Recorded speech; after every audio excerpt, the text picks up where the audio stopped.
لله ذي العزة والكبرياء وصلى الله على محمد خاتم الأنبياء جزا الله عنا سيدنا ونبينا ومولانا محمد رسول الله صلى الله عليه وسلم وآله.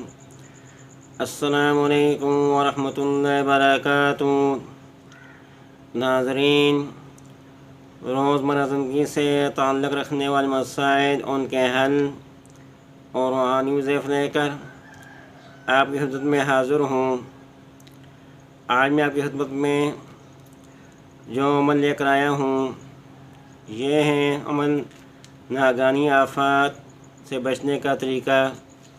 میں دوستو، جیسا کہ آپ جانتے ہیں کہ آج کا جو حالات ہیں کہ آفات آ رہی ہیں، یہ اس کی وجہ کیا ہے؟ میں دوستو، اس کی وجہ یہ ہے کہ ہم نے اللہ تبارک تعالیٰ اور حضور اقدس صلی اللہ علیہ وسلم کے طریقوں کو چھوڑ دیا، جس کی وجہ سے ہم پہ یہ مصیبتیں آ رہی ہیں.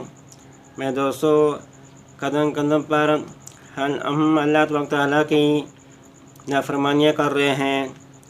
ہم نے وہ طریقے چھوڑ دیے ہیں جو حضور اقدس صلی اللہ علیہ وسلم ہمارے لیے چھوڑ کر گئے.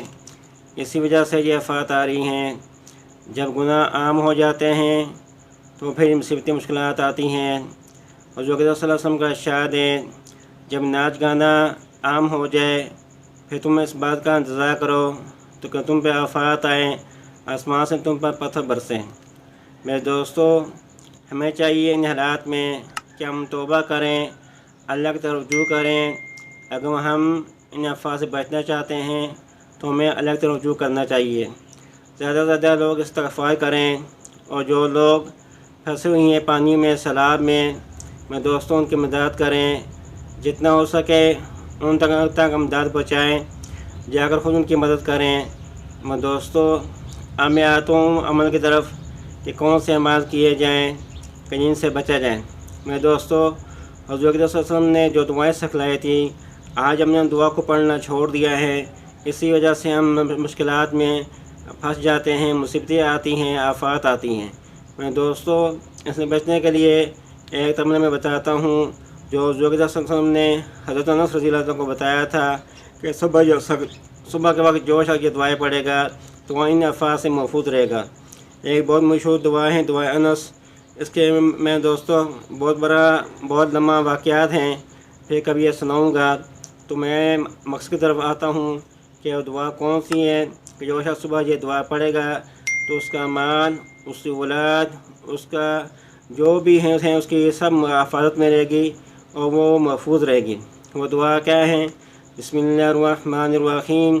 بسم اللہ وباللہ، بسم اللہ خیر الاسماء، بسم اللہ الذی لا یضر مع اسمہ شیء فی الارض ولا فی السماء، بسم اللہ افتتحت وباللہ ختمت وبہ آمنت، بسم اللہ اصبحت وعلی اللہ توکلت، بسم اللہ الی قلبی ونفسی، بسم اللہ قلبی وذہنی، بسم اللہ اہلی ومالی، بسم اللہ الی ما اعطانی ربی، بسم اللہ الشافی، بسم اللہ المعافی، بسم اللہ الوافی، بسم اللہ الذی لا یضر مع اسمہ شیء فی الارض ولا فی السماء والسمیع العلیم.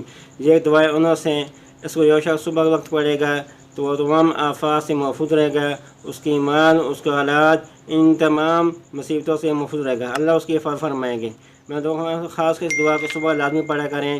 دوسری دعا یہ اعوذ بکلمات اللہ التامات من شر ما خلق. اعوذ بکلمات اللہ التامات من شر ما خلق. اس دعا کو 3 بار صبح پڑھا کریں. اعوذ بکلمات اللہ التامات من شر ما خلق. جو شخص یہ دعا صبح پڑھے گا وہ ہر شر سے محفوظ رہے گا، ہر مصیبت سے محفوظ رہے گا، حتیٰ کہ اس پر جادو اثرات بھی نہیں ہوں گے، اس کو نظر بھی نہیں لگے گی. میں دوستو، یہ دعا 100 پڑھنی ہے. اور میں دوستو، لا حول ولا قوت الا باللہ 5 بار میں پڑھا کریں. اس سے بھی آپ کی حفاظت ہوگی. یہ دعائیں ہیں جو حضور صلی اللہ علیہ وسلم نے امت کو بتائی تھی. آج ہم نے دعا کو چھوڑ دیا ہے، اسی وجہ سے ہم سے مصیبتیں آتی ہیں.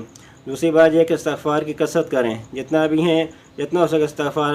کم سے کم دن میں 500 بار استغفار کریں. میں دوستو، اس کو لازم پکڑیں، اللہ کی طرف رجوع کریں اور اللہ سے گناہوں کی معافی مانگیں. اور میں دوستوں، جو سیلاب میں پھنسے ہوئے ان کے لیے دعا کریں، اللہ تعالیٰ ان کو اس مصیبت سے نجات عطا فرمائیں. تو دوستو، یہ تھے اعمال جو بتائے ہیں. آخر میں آپ لوگ سے ریکویسٹ دیں کہ ہمارے چینل کو سبسکرائب کریں